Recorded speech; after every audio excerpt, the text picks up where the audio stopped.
Yo, Open Sportsman. We got Rich, Adam, and the rest of the crew joining us, talking all things World Cup, baseball. Somebody else might get traded by the end of the night. Who knows what's going to happen? But boys, England can't win in Boston. There was a pun if anyone listened to Sirius Radio this morning on that. And Paul Skeens can't win a freaking game. Come on, he's 0. Pirates 0-7 in his last 7 starts. Come on. Paul Skeens did come out with a Sheets menu item today. Yeah, he did. I didn't. But I told you, man. I don't have a sheet. Like I told you off the air, Dylan, when Skeens came out of the game, he was leading 4 of those games, and they were tied in one of them. And he's 0-7. So the bullpen, as I have said all season long, is horrible and blew those 5 games. Yeah, and there are some bad bullpens in 2026. I think Pittsburgh's one of them. The Reds bullpen's not great. Yankee bullpen's not great. I know we're a month and a half from the deadline, but seeing some of these teams that are bad, are there trades that you want to see? Are we living in a fantasy world, or are we living in the reality world? Realistic trades that could happen to improve huge areas of your team. Oh boy, the whole game. My team or any team? Well, your team and any team. Jay, you can pop in whenever you're ready. I still think we're going to see Scooble go to either the Yankees or the Dodgers. Ooh. And on that note, we have our Dodgers guy there. Wearing is that a Metallica shirt or?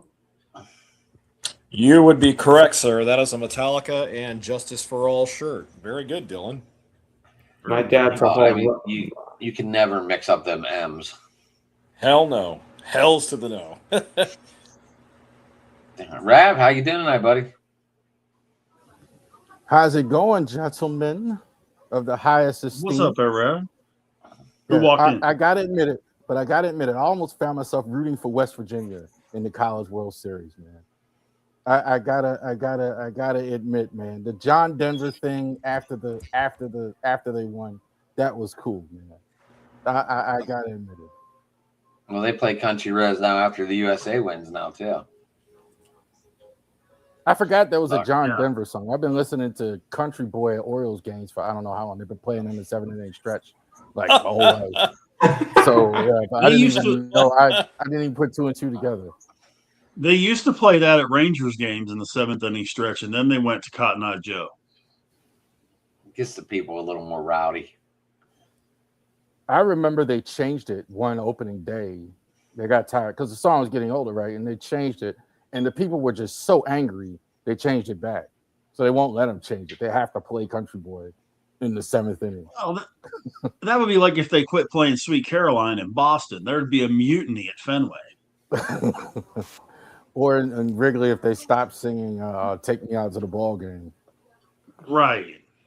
The guy can't even die. I mean, change it. That has been passed down for years. Yeah. Oh, I do like the deal though that they do where they bring in the guest people that are Chicago people, like Bill Murray. Rhino did it several times. Mark Grace has done. I mean, a lot of the David Ross, and then they bring in a bunch of Bulls players and Bears players and Blackhawks and all that kind of jazz. I think that's neat that they do that to lead Take Me Out to the Ball Game. I saw Mike Dick could do it one time too. It was cool. So what's this? Hey, Rich, do you remember this? Do you remember when Steve McMichael did it and Adrian Hernandez behind the plate, and he and McMichael went after Angel Hernandez? Mm-hmm. Yep. Yeah. Why is this dude telling us to shut up? Does he not like the older music, or who deleted him? Why? Was that one of your guys? I have no idea, but I was just trying to get I was just being interactive there. I wanted to find out what was bothering him. Or her. Okay, I don't so know. hypothetical. Okay, so back to our topic. Hypothetical trades. First with your team, and then with one superstar. It could be Screwball, anybody. But Rich, go with your team, and then a star, please. I'll tell you what. For the Pirates, okay, all right. I want Jacob Latz from the Rangers to the Pirates. Because he can be a long reliever, he can be a closer. He definitely would be a valuable piece to that bullpen, which is an absolute abject dumpster fire, and that's a nice way of putting it. I'm keeping it G-rated. We don't have to. We don't live G-rated around here, Rich. I understand. Well, you don't want me to go off though. I think we all. At the same time, I think we all. Any other teams? Well, yeah. Any other teams in the league, though, as far as a trade, and I think this is one that I really think would really benefit this team a lot, and that would be to have. Hear me out on this one now. Really, let's think about this. No one's going to interrupt you. Mason Miller to the Braves.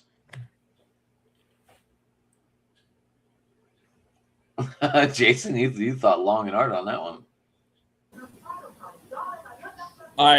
I mean, only if San Diego is in full sell mode. Right now, the Padres are harder to read without they're harder to read than a book with no print right now. I mean, seriously, it's hard to gauge whether San Diego thinks they're still in it and they're going to stay put or add, or are they really going to sell? But I mean, you know what, Rich? I can totally see the Braves making a move like that, because that is an Atlanta Braves organization-esque move. And putting Mason Miller in the back end of that Braves bullpen, holy hell. Yeah, no thanks. Dodgers would definitely have something to be concerned about in the National League if that happened. Right now, they really don't. That's what I was thinking about, how good it would be. Like, my goodness, that bullpen would be, like, already you could say it's the best in the National League. And then now you put Mason Miller there, and man, like, you could it's the Nasty Boys all over again. 7 innings and it's over. Like, there's no you got nothing coming. Jason, would they still do the corn intro? Yes, they have to.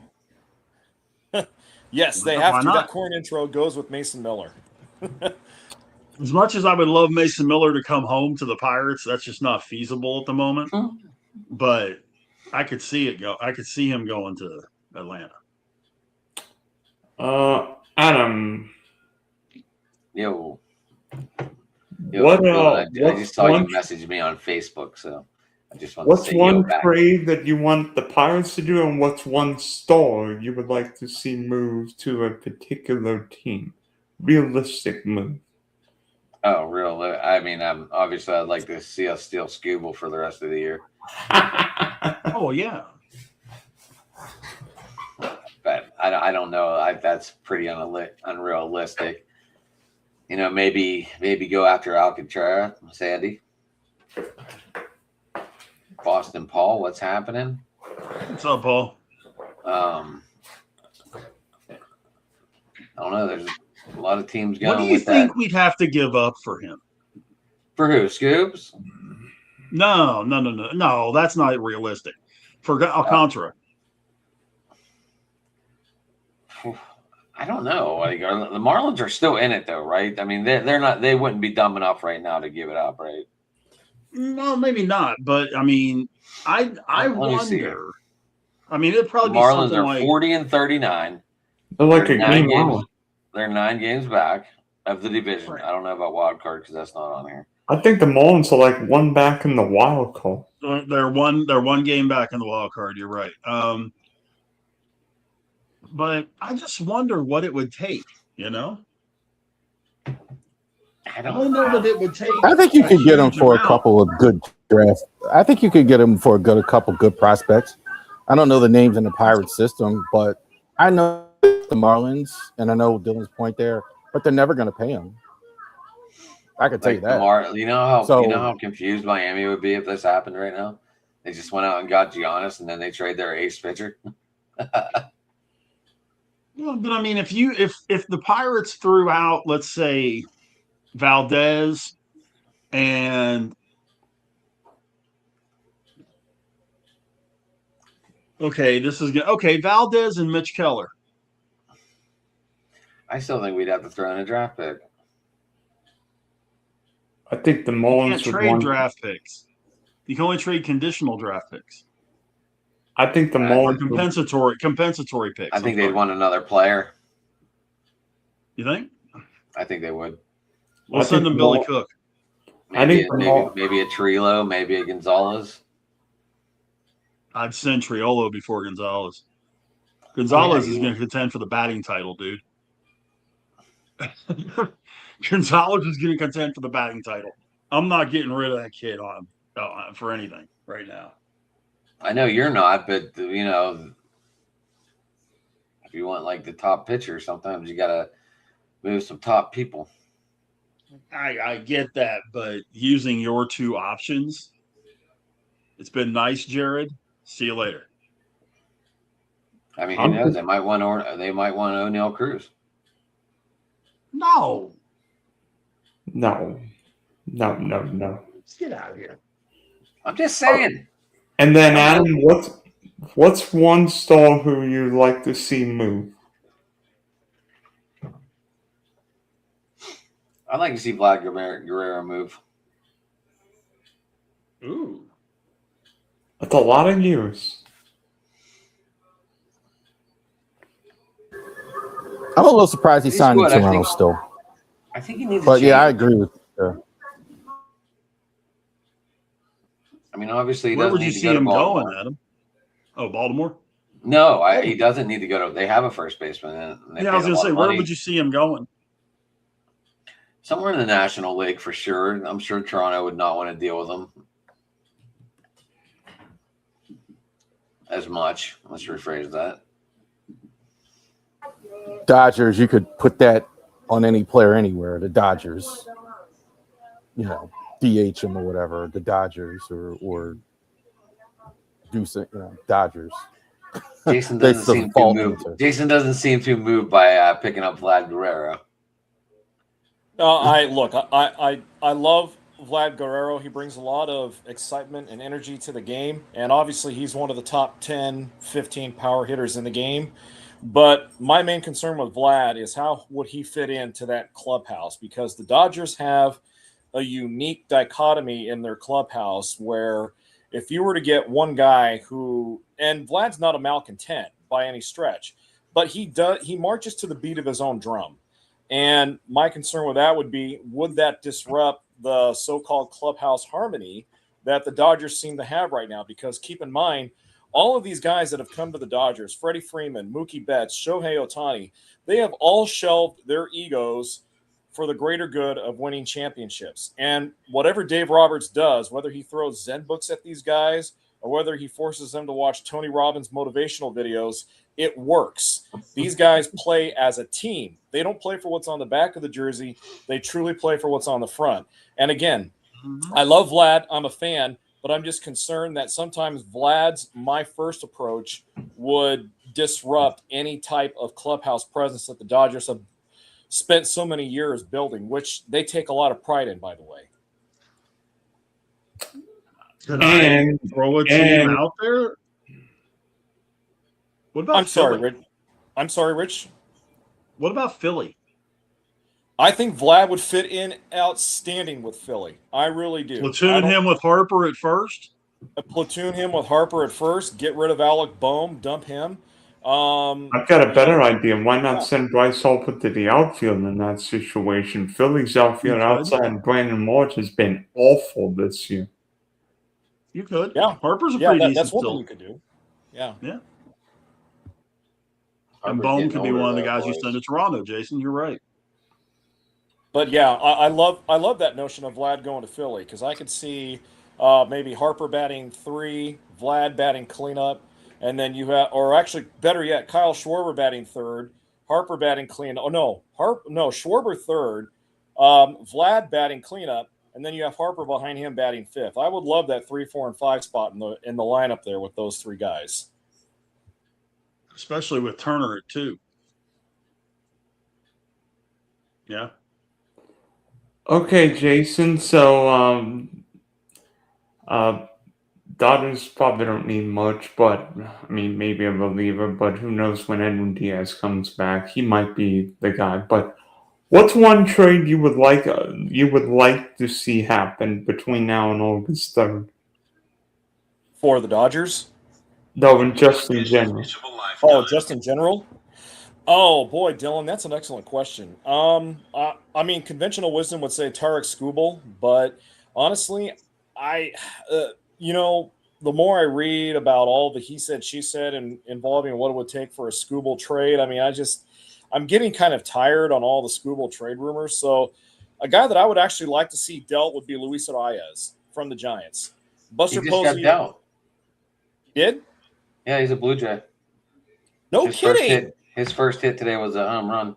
Okay. Wait. You're thinking of Urias. You're not thinking of Arias. Wrong guy. Yeah, it's not Luis Arias.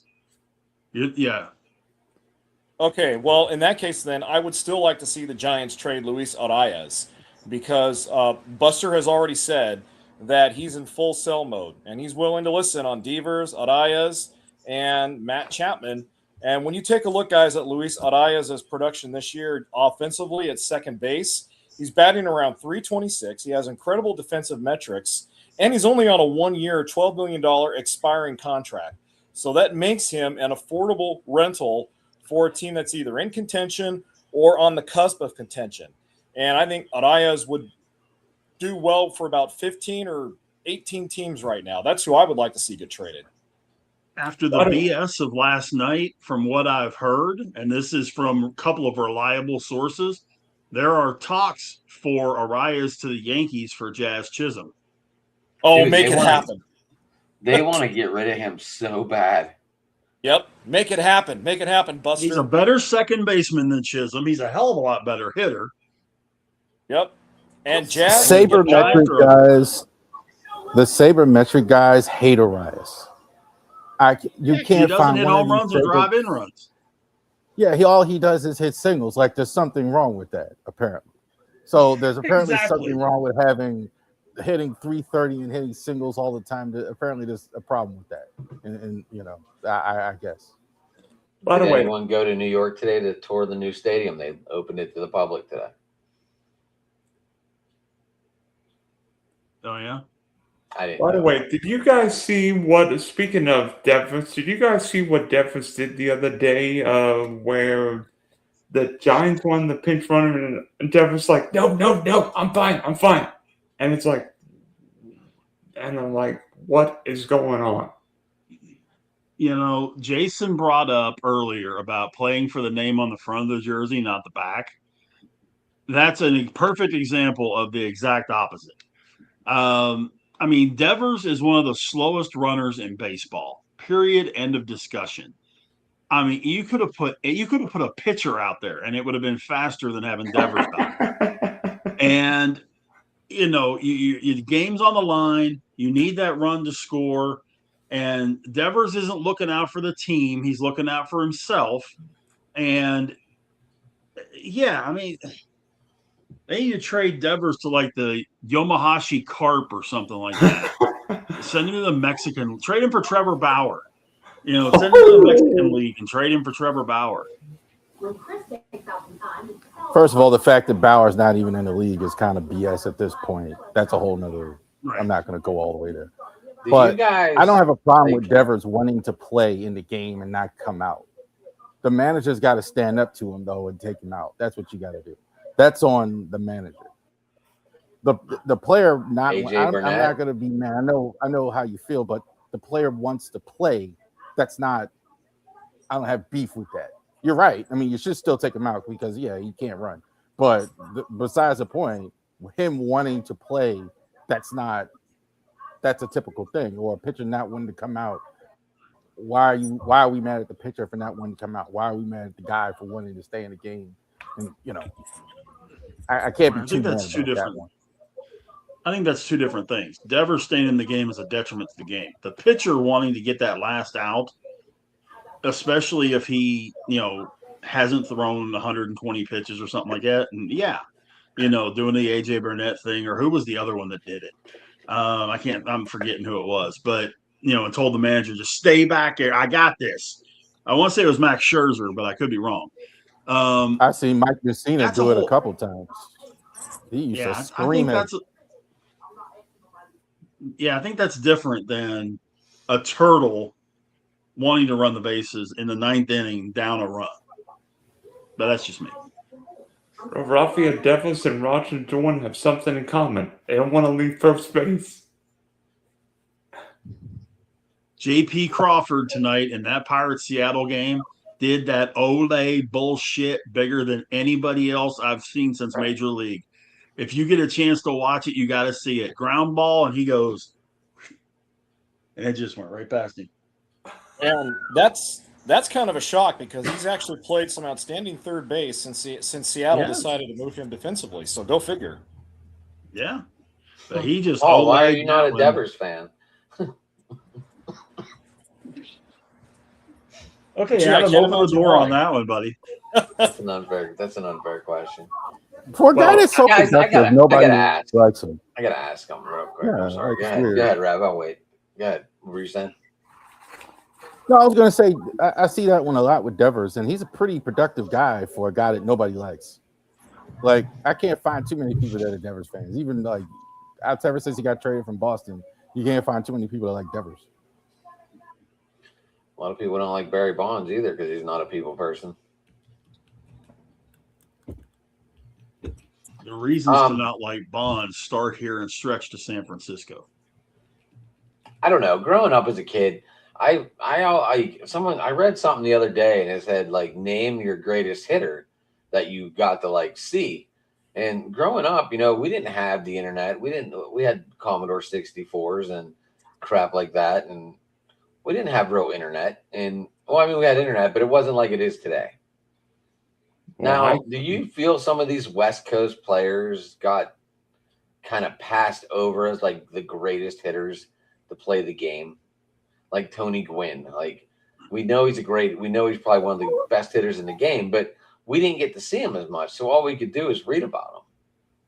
And I got to see Tony Gwynn a lot. He is one of my favorite players, one of my favorite hitters growing up as a kid. And I could say the same thing about for me living on the West Coast all my life, guys.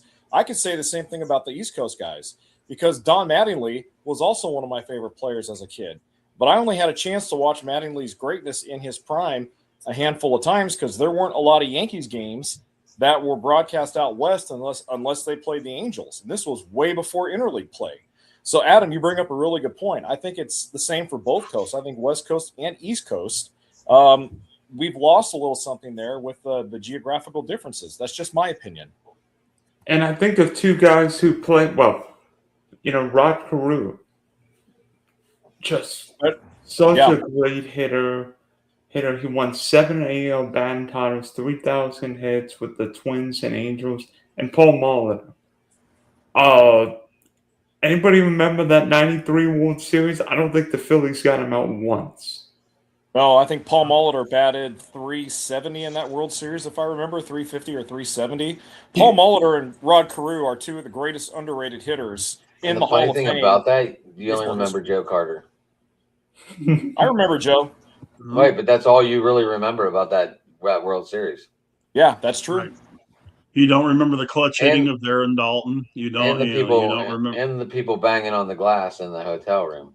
Lenny Dykstra looking like he's Barry Bonds in that World Series, hitting bombs. Yep. Yeah, that was absolutely love Lenny Dykstra as a player, man. Lenny Dykstra.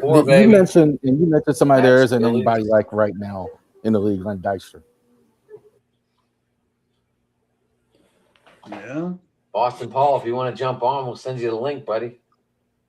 When you talk about the East Coast and West Coast stuff, being in the middle of the country, I guess I was lucky. I got to see a lot of that stuff. Plus the fact that for me, the biggest name that would be that way is Ken Griffey Jr. I still say that's one of the top Seattle. 5 prettiest swings I have ever seen. He's right up there with guys like Rafael Palmeiro, Tony Gwynn, Will Clark. guys like that. But Will Clark, sweetest ever, bro. Will Clark had a nice swing, but when I watched him when he played for the Rangers, he didn't even have the prettiest swing on that team. That's the scary part. Josh Hamilton. If you ever got a chance to watch Josh Hamilton hit, oh my God. You talk about a no questions asked what if story. If he doesn't get involved with the drugs and have all that mess up oh my God.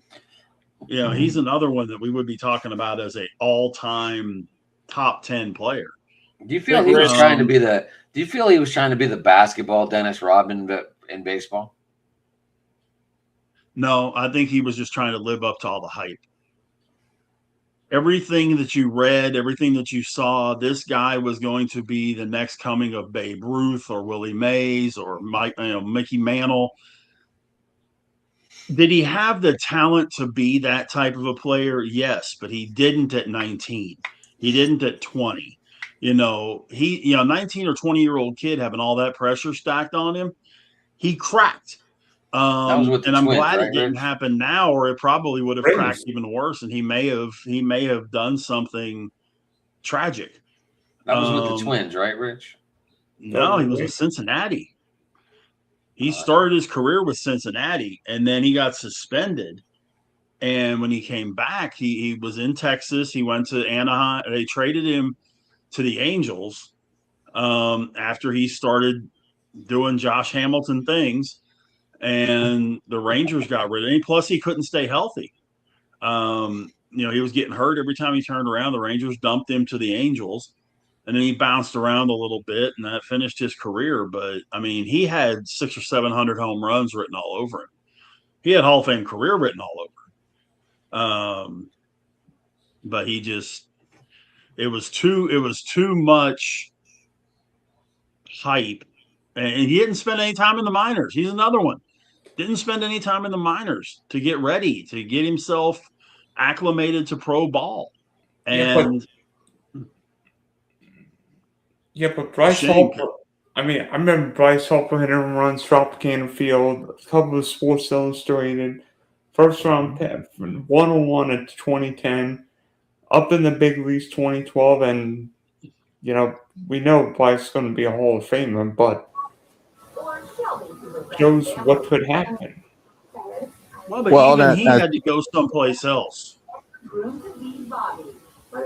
Well, and I saw the other day where the proposal with the new with maybe the new CBA, they want to get rid of high schoolers in the MLB. So they want to have guys the youngest age is 20. They want to cut down the rounds of the draft from 20 to 12, increase the international footprint, and they want to make some changes. So really what you think about, though, and I thought about that talking about those guys, how many of those guys, like high school guys, we wouldn't have got maybe with these rules?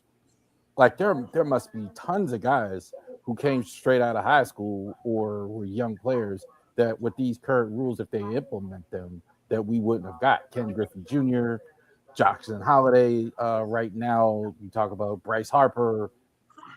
It's fascinating to see how that would have went for those guys had you had those type of rules there. I think for some of them, it might have gone better. Jackson Holiday being a perfect example. If he could have spent a couple of years in college playing college ball and making that next step, getting ready for professional, I think it would have been huge. Griffey was going to be Griffey. He would have gone to college and broke every conceivable NCAA record there was. There would have been no questions about it. But, there's not as many guys as you might think that went straight from high school to the bigs. A lot of them went straight from high school to the pros, to the professional baseball, and then floundered in the minor leagues for however many years. And that's a shame too. But I like what they're talking about. But I like the rule they have now too, that if you do go, say you're going to go to college, you're committed for 3 years. you have to spend 3 years if you go to college to play ball. So, it's not that one and done thing like you have with basketball. And I used to ask the question, how far away is college baseball from minor league baseball? I used to really watch it. After these last few years, really watching both, it's a distance. Minor leaguers and college are not the same. Minor league players are better than college baseball players by and large. Even in a lot of the top run players maybe you got 25 college players that are better than minor league players consistently. Usually they're not better. I think it goes back to that old thing of 1% of high school players are good enough to play college ball well. 1% of college players are good enough to play professionally. And then 1% of those guys are good enough to make it to the show. It's the creme de la creme. And that's just what you got to, a Paul Skeens, when he was in college, you had him and you had a few other guys floating around that you knew were going to be major league stars. That draft that Skeens came out in was absolutely freaking loaded. But, like you said, there is a big gap. You couldn't put the seventh or eighth best guy on a college team on a minor league team and have him be successful at all. Well, you look at the guy that almost got drafted. You can't find a big gap. I'm glad you mentioned Skeens. Dylan Cruz still struggling in Washington, and there was a lot of talk like you going to take him instead of Skeens. How would that have turned out in Pittsburgh if that had went that way? So, right, there is a big difference between college players and minor league players, and then major league players. Very, very few, I think, we're going to go from college all the way straight to the pros like right away. And even most of the ones, like you said, can benefit from minor league ones that even if they can. Few exceptions. There's always going to be a few exceptions. Right, but in basketball too. Like a lot of them would benefit from going to college. Go ahead. Yeah, but when you look at that draft, that 2023 draft, I mean, the fourth pick was Wyatt Langford, came out of Florida. Number 6 was Jacob Wilson, who came out of Grand Canyon. Blake Mitchell went to the Royals at 8. Chase Dollander came out of Tennessee to the Rockies at 9. Nolan Shanuel went to the Angels at 11 out of Florida Atlantic. Matt Shaw went to the Cubs from Maryland at 13. Bryce Eldridge went to the Giants at 16. He was a high school kid, but he worked his way through the system. Colt Emerson came out of high school, was drafted number 22 by the Mariners that year. George Lombard from the Yankees came out of high school, number 26 though. So yeah, there's not. How many of those guys are playing very well right now? Most of the ones that went to college, with the exception of Dylan Cruz. The high school kids. It takes a while. I think high school players, I think like 5 years in the minors in some cases and things like that. Again, it's tougher than college ball. Guys, also too, the wood bat matters a lot. Them aluminum bats, like sometimes you really see a difference in power with some guys. Some guys hit a lot of home runs in college and you can't do anything in the MLB. Like Vance Honeycutt's really struggling for the Orioles minor league system. He played at North Carolina, man, and I thought this guy looks tremendous, and he's been horrible in A-ball outside of his defense. So I think I think a lot of young players would benefit from going to college and then playing in the minors and whatever in the full development.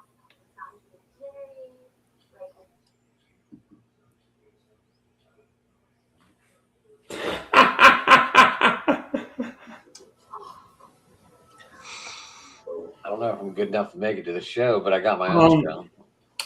Charles, back to the trade. What's one trade you want the Orioles to make, and then what's one star player, and name me one star player who you would like to see get moved? I don't think Scooble's gonna get moved. I don't really, Really? I don't really see it. I really don't think that he's going to go anywhere. I think the Tigers are going to try and keep him. I think all the Giants are in play. I think the Giants, they're going to go ahead. I think Matt Chapman's on the board. I definitely could see him in New York. I definitely think Devers is on the board. So I think a lot of those Giants are on the board. So I think the big time players, I think a lot of those guys are in play to that. I think Logan Webb, I think is a guy. I think the Giants know it's over. I think so. I think they're going to start moving some pieces. The guy y'all haven't mentioned that I would love to see for the Orioles, and this is fantasy booking, I guess, but Mike Trout, like get him healthy, never been in the playoffs. I mean, our off-field defense has been terrible all season long. So, I mean, I love to get Mike Trout out of there in the Angels and get him to Baltimore if possible. More realistically, I think Pete Fairbanks or somebody on the back end is really necessary. Helsley struggled. You're probably not going to have Batista. I think the Guardians are going to move Fairbanks.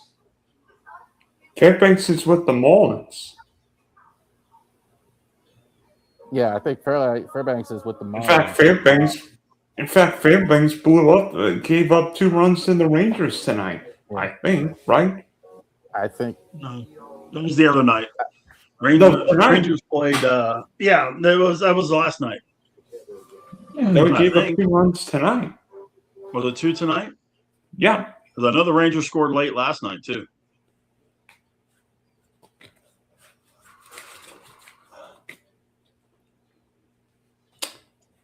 Back end is something the Orioles have to do. Like in terms of that, they're Helsley. I don't know if he's the guy. I think they've struggled with their bullpen. So I think if you are serious, I mean, you're trying to get a guy to help the bullpen as well. And the outfield defense has just been ridiculously bad. Taylor Ward, I mean, feels like he's never played in the outfield. It's like me out there. I say that several times. It's like, man, you might go for a 40-year-old guy who hasn't played since Little League out there, like the way he looks sometimes. Just confused looking at times. Like Taylor Ward from Fresno State. And all my suit up, Rav.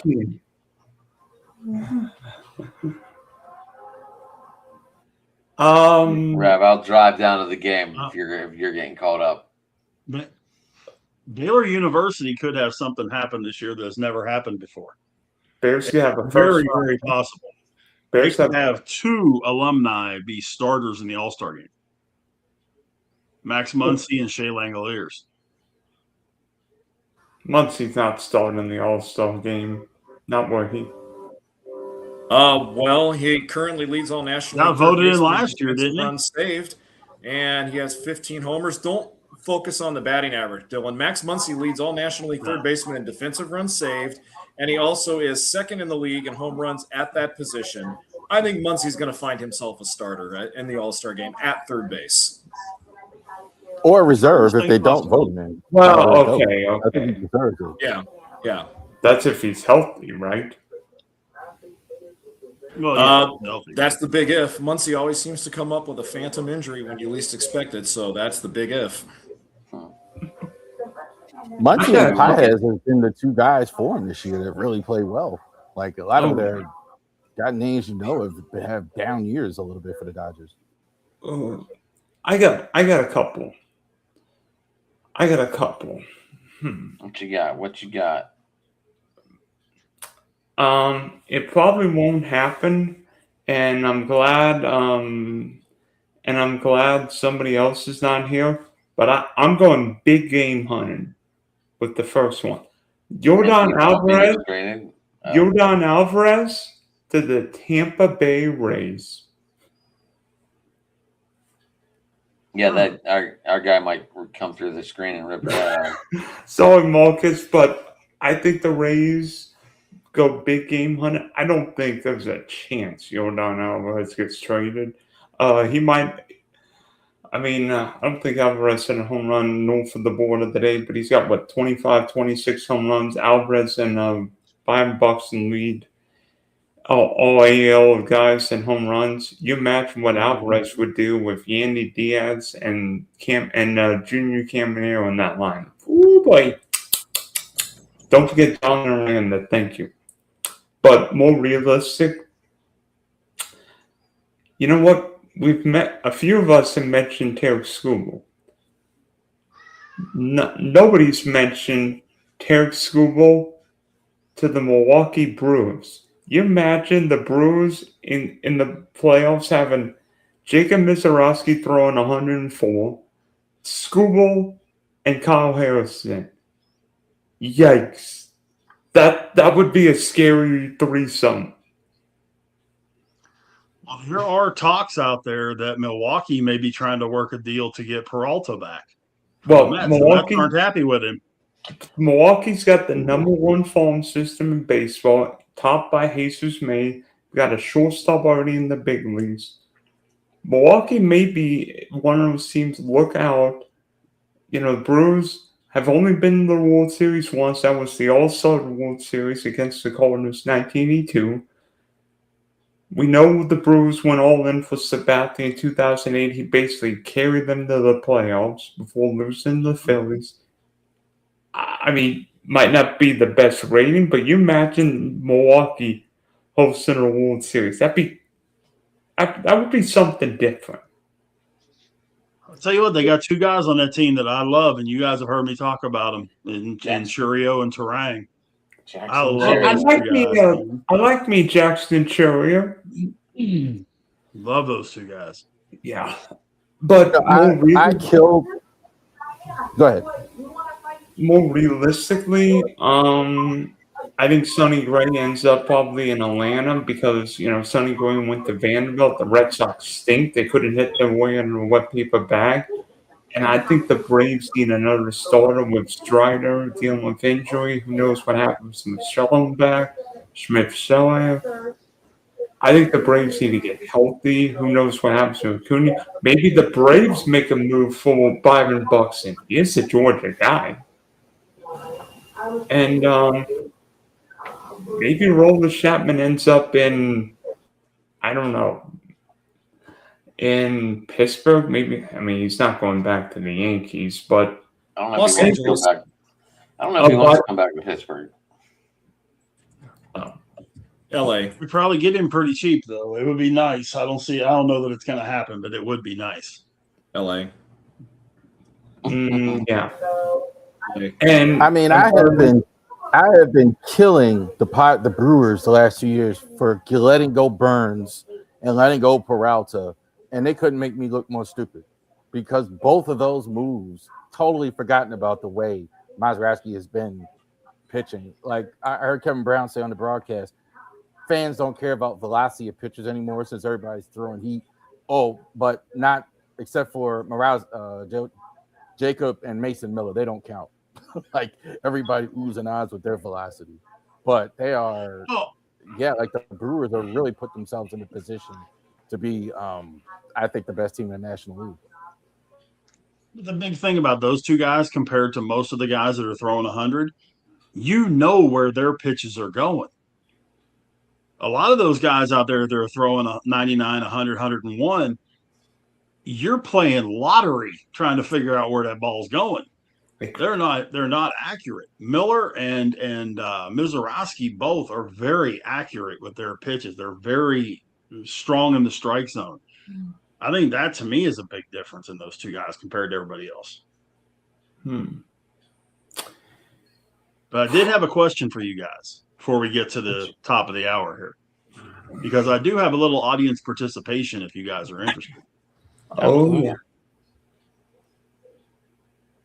And this one's a little tougher than normal. I'm going to tell you that one right up front. The most home runs in Major League history after the age of 40. The top 10.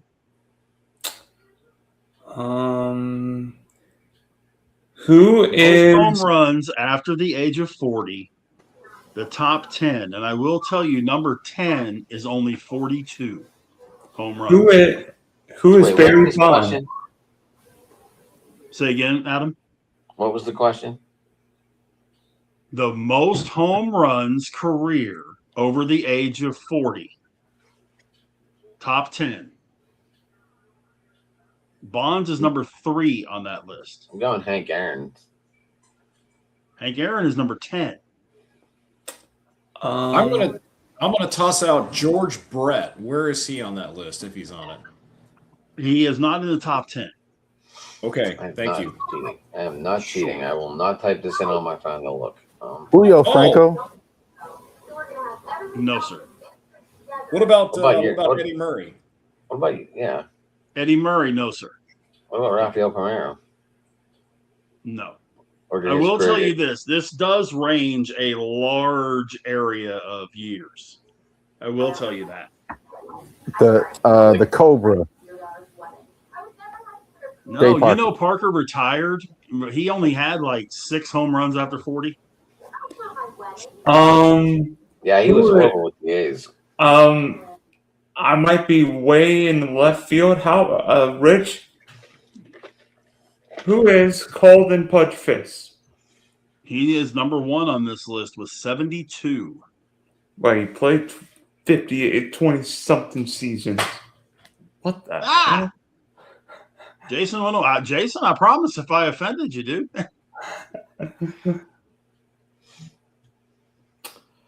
Oh, boy. No, I wouldn't.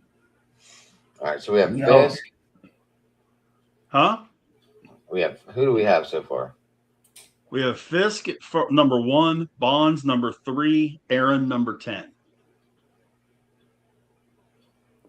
Pete Rose played into his 40s, but Pete Rose never hit home runs. No. And there is definitely one of these that if you get this one, How about you will George have Herman my Ruth? undying, absolute 1,000% respect. Do what? Who's Harold going- Baines.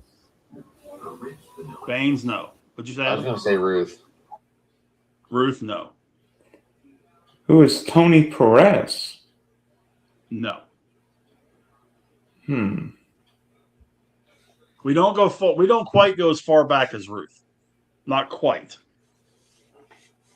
Paul, this is where we need your expertise if you're still listening. Carl Yastrzemski is on the Yeah. list. He had 48. He's number 6 on this list. How many guys are in the Hall of Fame besides Fisk and Aaron? Of course. How many of these guys are in the Hall of Fame? And yes, 1, 2, 3. Most home runs over 40, Paul. Most home runs career after the age of 40. Pujols. Griffey, no. Albert Pujols is on this list. He is number 8. Or I'm sorry, he's actually tied for 7th. Jason's Wi-Fi was acting up. He just texted me. Ken Griffey Sr. No. Darn it. Ken Griffey Jr. No. No.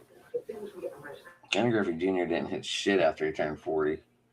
Here's an interesting one for you. You've got Here. 5 left, okay?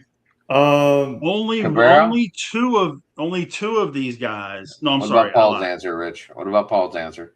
No. Cabrera, no.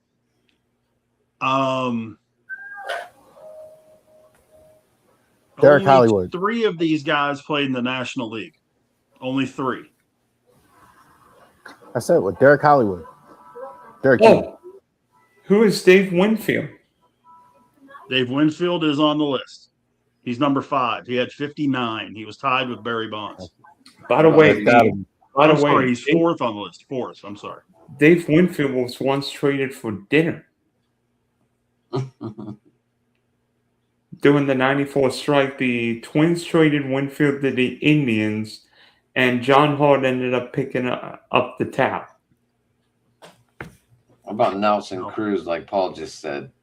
Nelly Cruz is number 7 on this list at 47. He's the one that's tied with Pujols. So we need number 2, number 5, and number 9. Jim Thome? No. I think I have a real. Oh man, So what, we still have two of the three left are National Leagues. 2 of the 3 are National League guys, right? who is The Tim other Rock? one played in the National League, but he was prominently American League. Who is Tim Rock Reigns? No. I was thinking Jim Edmonds or Jim Salmon. Tim Salmon and Jim Edmonds, no. I'm just trying I to think wanna of say players that David played a long Ortiz. time. The crazy part is all 3 of these guys are 3 different eras.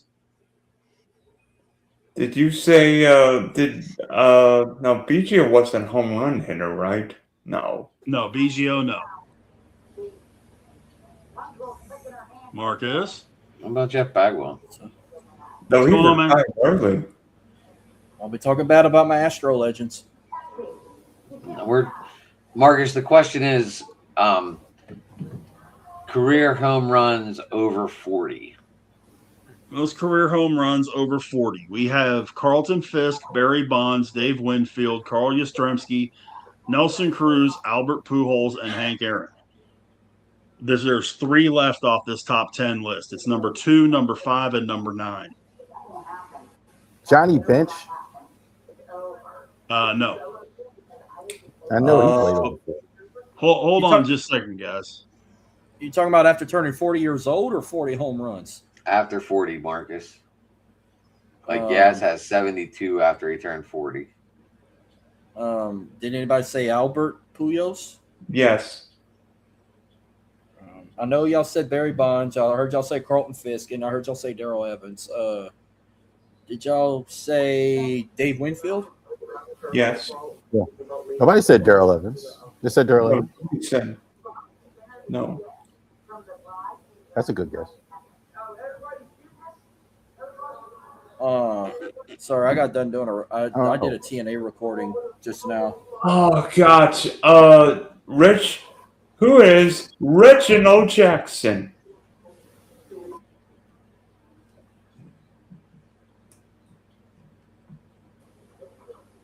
Reggie played over 40.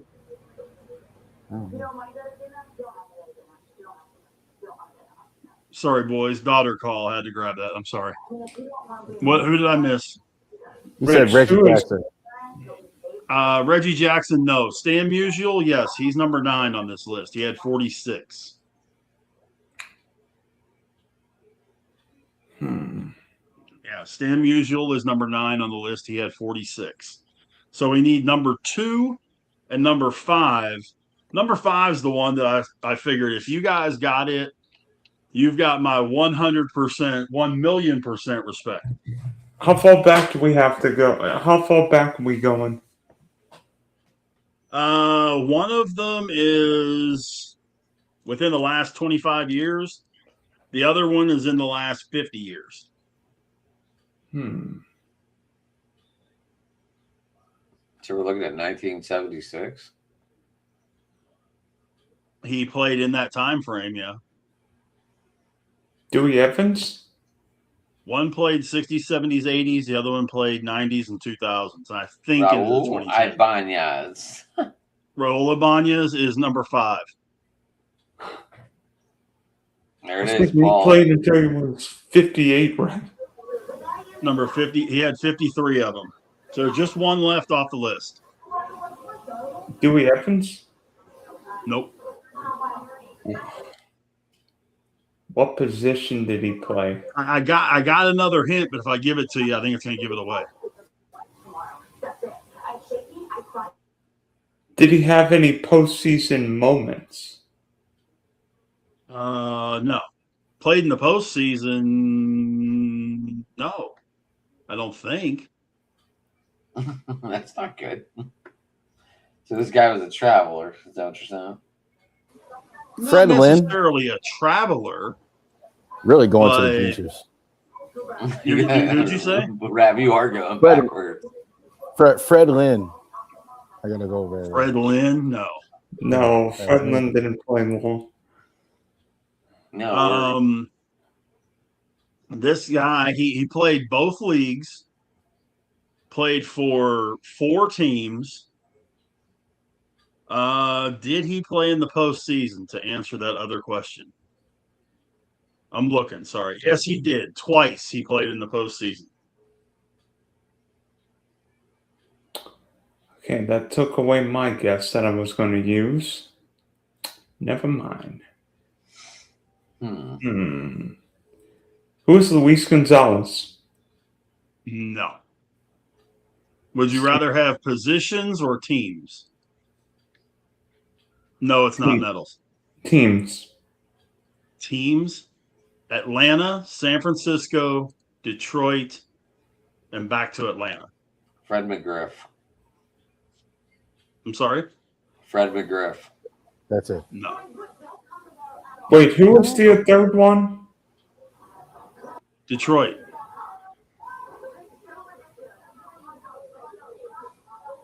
Atlanta, San Francisco, Detroit, back to Atlanta. And this was like 50. Oh boy. 70s, 80s, not 70s and 80s. I'm sorry. Late 60s, 70s, 80s. I have no idea. Paul's got it. Darrell Evans. Didn't you say Darrell Evans, Rav? I think somebody said Evans. I think Dwight Evans. He said Dwight Evans. I said Dewey Evans. I didn't say Darrell Evans. Yeah, Dewey Evans. That's Dwight Evans. Yeah. Played for the Red Sox. Gotcha. Darrell Evans played in the World Series for Detroit in '84. And the 87 ALCS. In the 87 ALCS against Minnesota, right. So, but he played first and third base. Yep.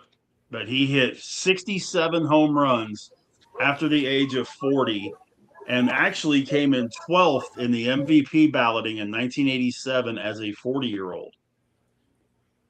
And number one that year was, I think that was the year of, no, wait. Oh, gosh, who was the guy in Toronto? He had like 47, 48, 49 home runs. The guy.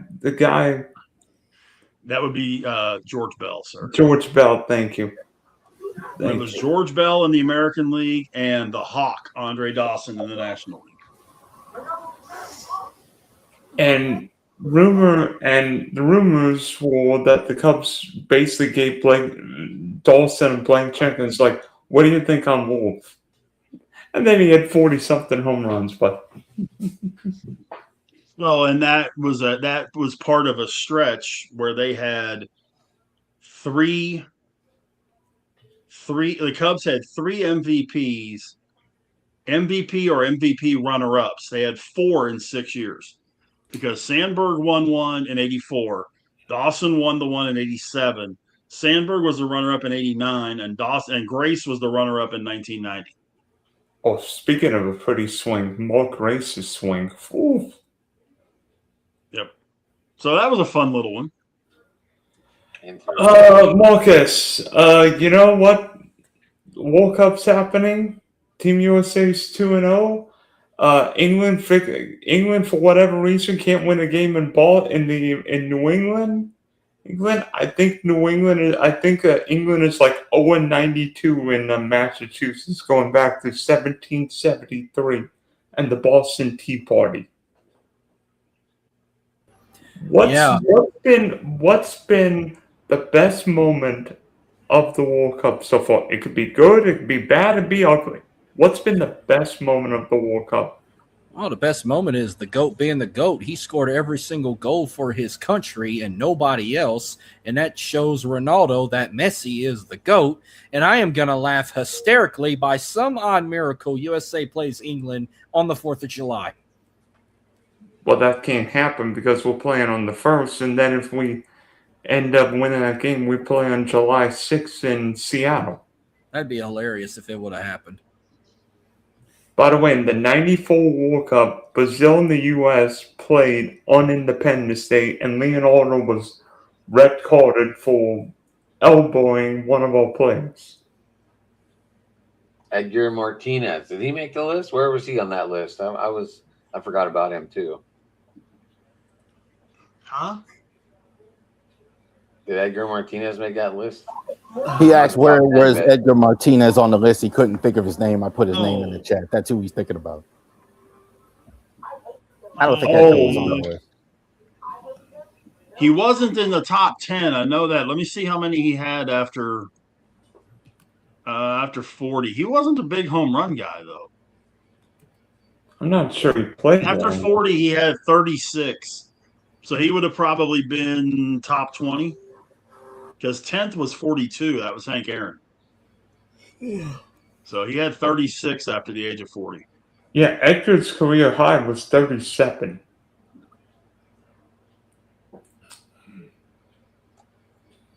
Oh, God. Did you guys see the injury to Edward Cabrera tonight? Oh, no. Oh, gosh. I think that hamstring just popped. Oh. Rab, since you talk basketball, I just want to hear your thoughts on that trade last night. The NBA. I couldn't believe it. I couldn't believe it either. You're talking about the Giannis trade or the Yes. Julius Randle? Yeah. Giannis to the Miami Heat. I really felt good for Pat Riley more than anything else. I didn't even realize Riley had been there 30 years. It's great for Miami. Miami's going to get a center. They're back in contention, I think, in the East. I don't care what they gave up. They weren't that good of a team. So now you have a real star to go along with a bio and go ahead and this puts them right in the top 5 in the East. The Bucks were just trying to get rid of him. It kind of turned into like a football parable. Aaron Rodgers there in Green Bay. They'd had enough of him. He's kind of went diva on them. They're not the place for that. They got rid of Doc. Doc Rivers is gone. So they went ahead and they just got as much as they could for him. And it's good for the Heat. I think the Heat are right there. I think in the right up there, we go into next year, right up there with the Knicks and the Celtics in contention for that. So I think it's a good trade for both teams. I just wanted to get your thoughts. I haven't really processed it yet. I mean, unfortunately, I'm not a big basketball fan, obviously, because I don't have a team. But I know you are, so that's why I asked. Oh yeah, I think like the result in the NBA, I think is still the Knicks winning the NBA title. I think is still shocking to me how they were able to pull that off as well. And the Spurs, I think the Spurs they got nothing to be embarrassed, but the Spurs and the Thunder are going to be there for many years to come. Whatever, I think they're really good going forward. Oh, good for Pat Riley. Pat Riley had been in Miami 31 years. I think of him still as a Lakers coach. He's been in Miami 31 years. So a whole generation doesn't know anything about the Showtime Lakers and all that other stuff he did with Magic Johnson and all that other stuff. He's had a whole success, world championships as a GM, as all that in Miami. That's a long time, man. So good for him. Turning into new Jerry West. Mm-hmm. You figure that was 40 years ago, Showtime. Damn, That's a long I time. believe that, but 40 years ago for Showtime. That's crazy. I think the other surprise in the NBA, real quick, is Dusty May taking the job in Dallas. That was out on a scale of 1 to 10. That was a 20. I'm shocked. So he just wins the national title. So he was just at Florida Atlantic 2 years ago, goes to Michigan, wins the Natty, and hits the door. And now, I mean, I was thinking that must have cost him at least $20 million a year. Had to. And you know who he drafted tonight with the 9th overall pick? His guy, Morez Johnson Jr. Yeah, one of his guys. Another one of his guys. Mm-hmm. Yeah. Forward out of Michigan. And his center, Ade Mara, went to the Thunder. I mean, that's a lot of money they spent. I was really fascinated by the fact that I've got to leave for a minute. I will be out. Try and be back.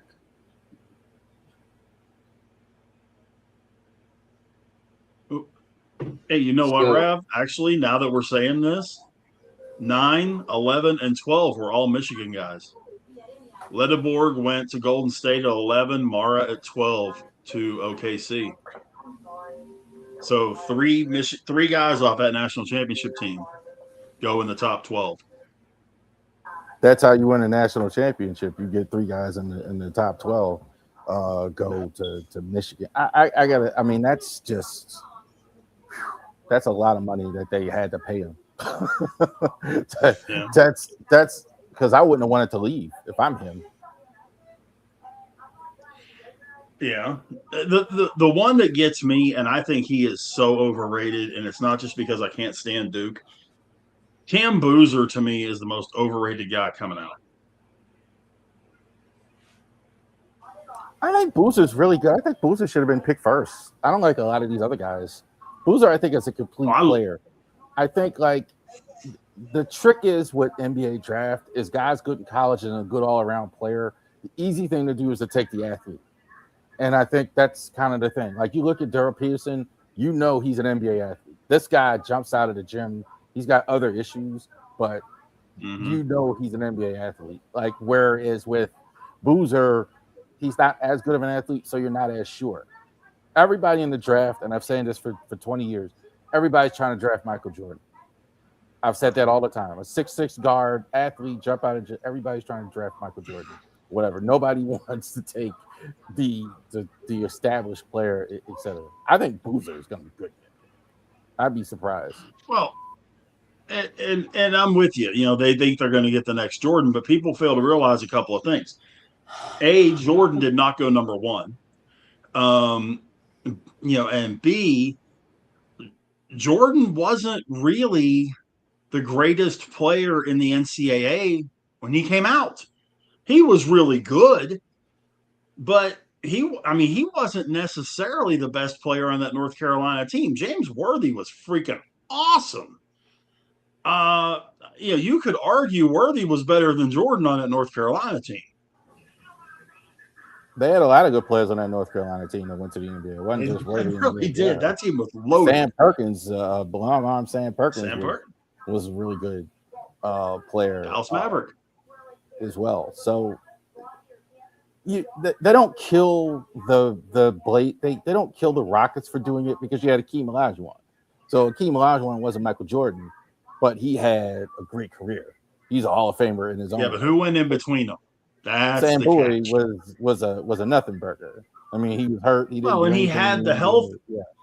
He had health issues at Kentucky, and then you go and you take a chance with that guy with the number 2 overall pick, and it's like that was why I wasn't a big fan when Greg Oden went as high as he did, because he had those foot issues and that even in college, and then he goes to Portland and never really saw the light of day very much.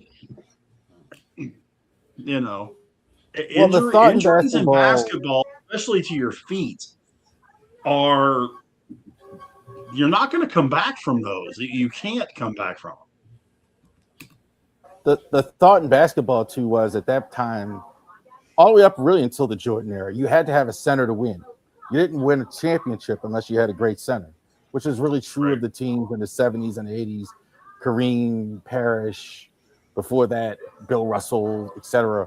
Teams really didn't win if they didn't have a center. The Bulls were really the first team without that great center to really win for years and years.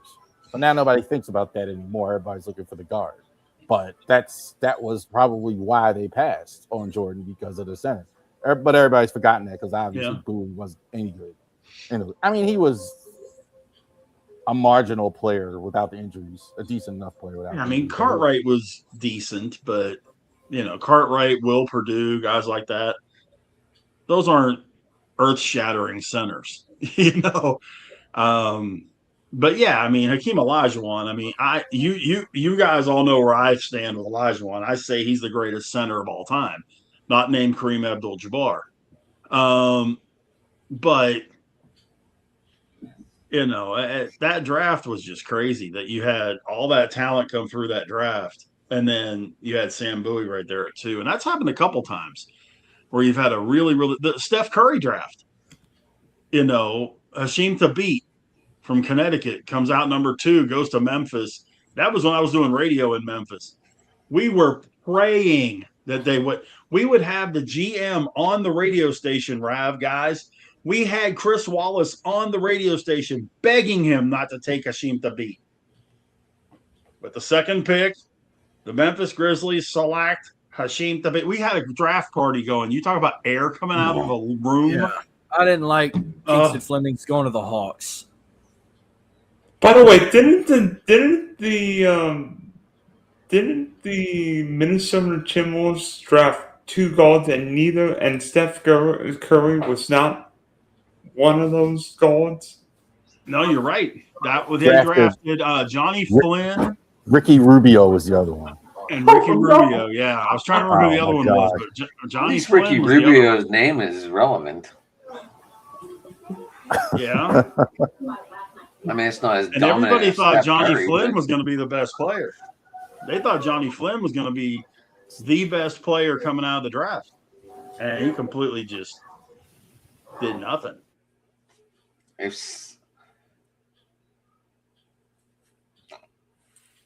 was going to finish my World Cup thought. If Senegal plays the same way as Ghana against England next, England's going to have a lot of trouble. Well, England, of course, faces Panama next, so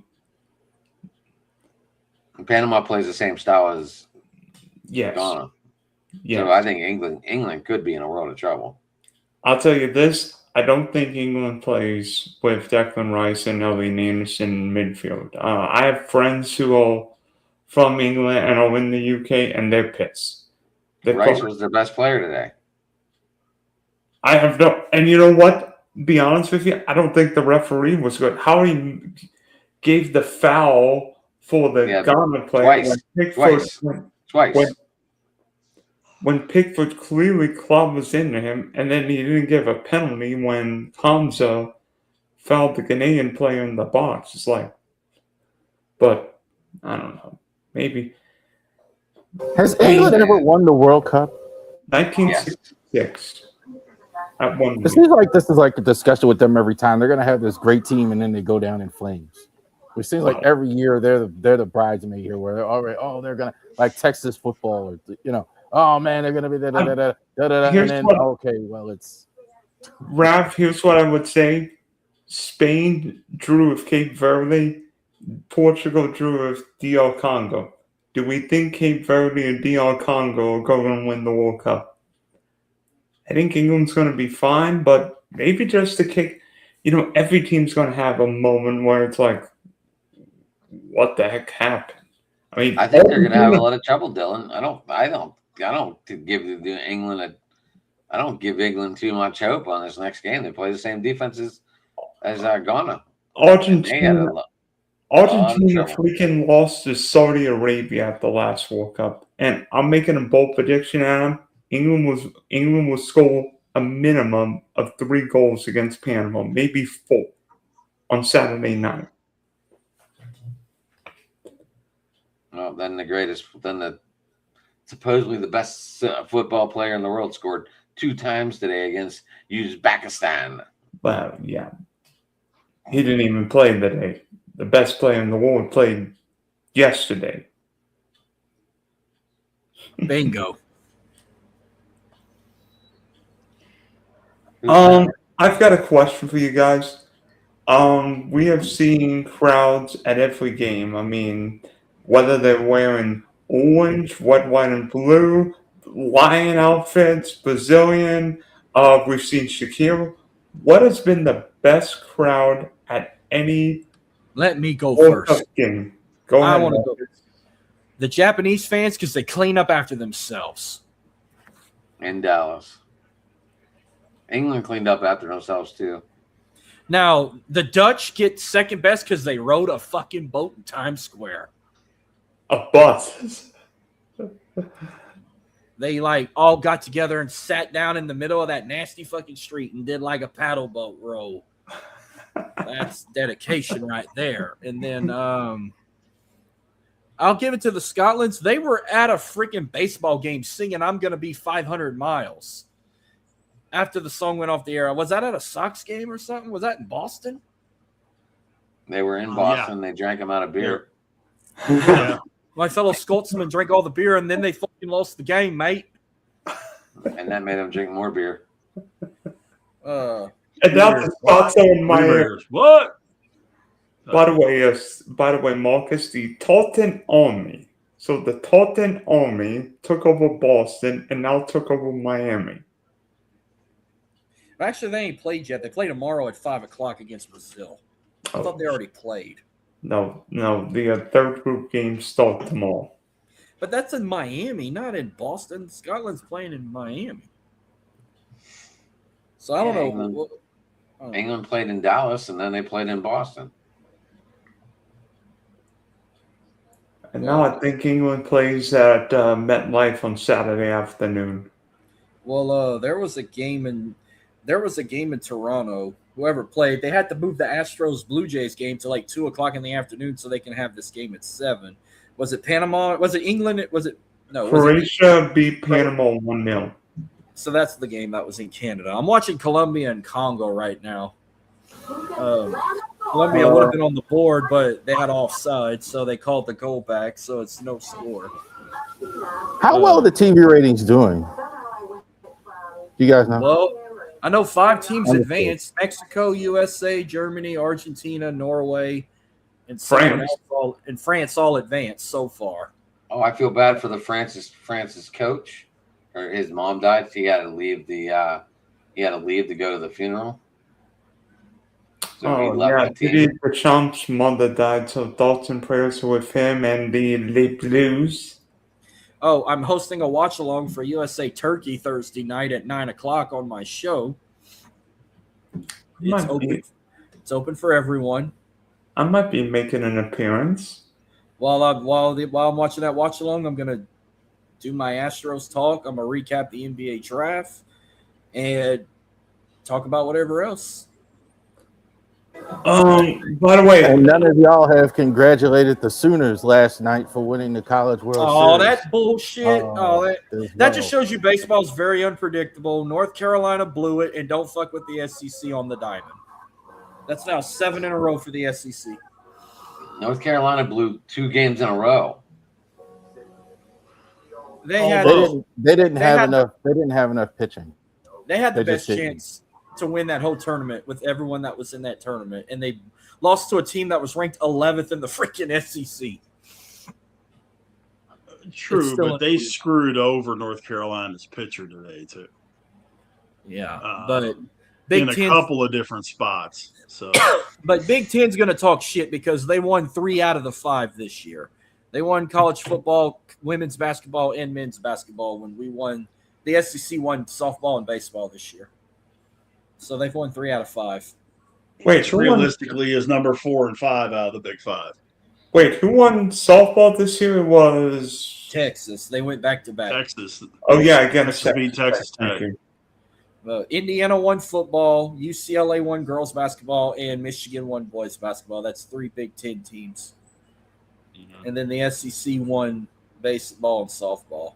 And you know what? A Big Ten team's going to win a national championship again this year In what? in college football. It ain't Indiana, and it damn sure ain't going to be Ohio State. You know what? Cue the Ducks. Quack, quack. No, Oregon can't win. Oregon Some can more. barely win a fashion show. Listen, Ohio State made the biggest mistake in the world by hiring Arthur Smith as their offensive coordinator. True, if but did you see that they're limiting the number of uniforms that teams can have? If anybody wins college football this year, you better watch Miami. Oh, you know what? I think it's going to be the Mario Cristobal. I think it'll be Oregon and Miami and Vegas. Well, I tell you How who's many? going to win it. Wait, Rich. How many uniforms are we limited to? Because this really affects my Oregon platform. 2. 2. 4. I thought it was 4. No, sir. 2. I thought you get a home, They a are- road, and 2 alternates. Or throwback and an alternate. I thought you get 4. They have a home and a road, and they have to get approval from the NCAA to do an alternate. Or a throwback. Right. So that's 4. But they have 2, and they can get approval for a third. That's it. Well, You can't LSU do like Oregon and even Baylor. Hey, Well- Baylor's as guilty as anybody. I think Baylor had a different uniform for every damn game last year. Well, LSU For ain't bringing the golds back no more. They're sticking with white and purple. But Houston You got your red, your white. They got their their Oiler blue. They got to do once a year, and their blackout around Halloween. So they got approved for 4. So, like, what's going to happen? Not this year. Well, they're going to have to get rid of one of those. Well, then they're going to get rid of the black. They're not going to get rid of that Houston blue. They're going to at least do that. They're going to choose the blue over the black. Sounds like Penn State is one of the few that can't really fight. They wear white or blue. They've only got 2 uniforms. Right. Alabama, for that matter. TCU got purple, white, and black. So they have black uniform. They usually do a blackout. Boise State got blue, orange, black, and white. I understand. That's why they're trying to cut down on the number of different uniforms each team is wearing. NCAA can fuck up a wet dream. Like let them have their fun. Let them wear what they want to try and win a game or lose shit. Well, I mean, it's similar to what the NFL does. But you have 2 uniforms. You have to get approval for a third one. You can thank Oregon for this shit, for this argument. Right.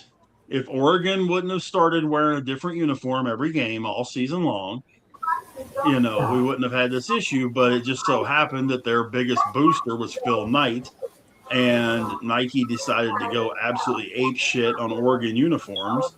Well, and Baylor's a Nike school. That's why they've got Ukuza uniforms. Well, I don't even call Phil Knight a booster for Nike. He's for Oregon. He's the owner. He's running the place. So he's not. You might as well say they have an owner. That's what it is. And they're trying to sell Nike stuff. Another team that was going crazy with uniforms was Arizona State. They went Nike too, and they had like 4. Minnesota. Well, Minnesota only had 2, but they were going crazy over the helmets more than the uniforms. Another one. Doesn't Tennessee go wear black uniforms once? Yeah. They have an orange and a white and a black. Yeah, they dropped that Smoky Mountain gray. That they didn't like those, so they went with that all black. Oh no.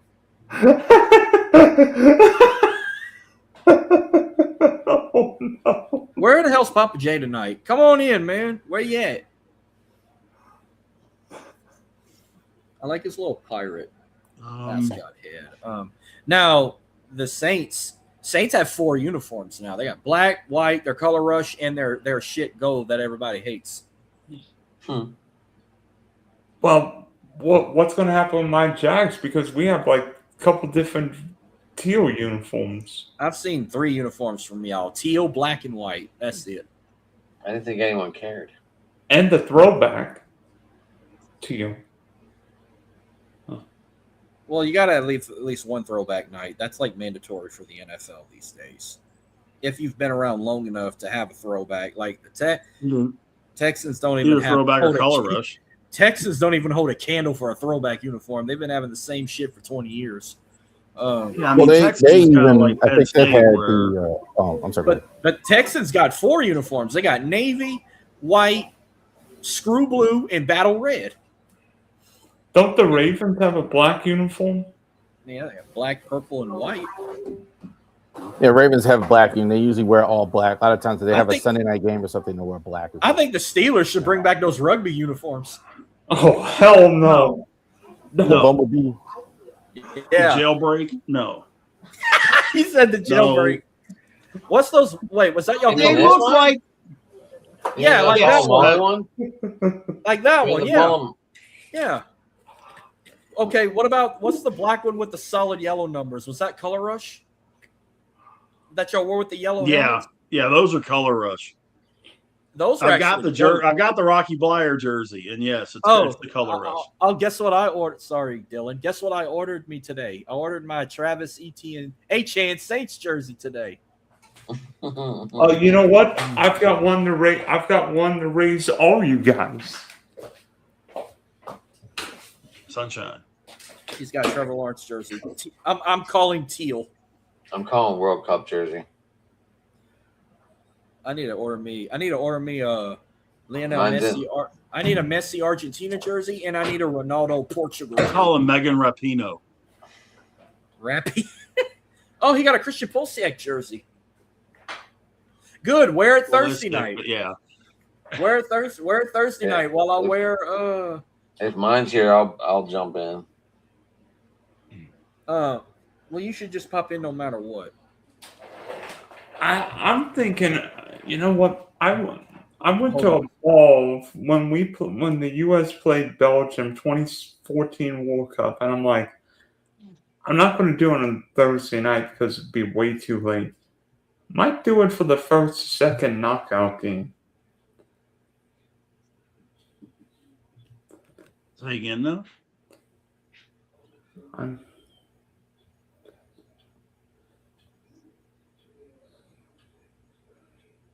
Wait, what are we talking about?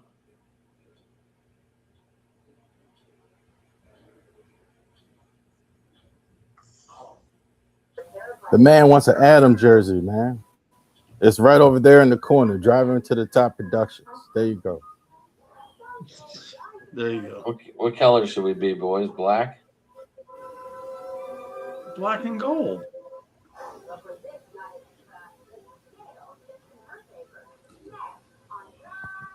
Did anybody start Nate eating tonight, or Nate eating because Spanky's having a night?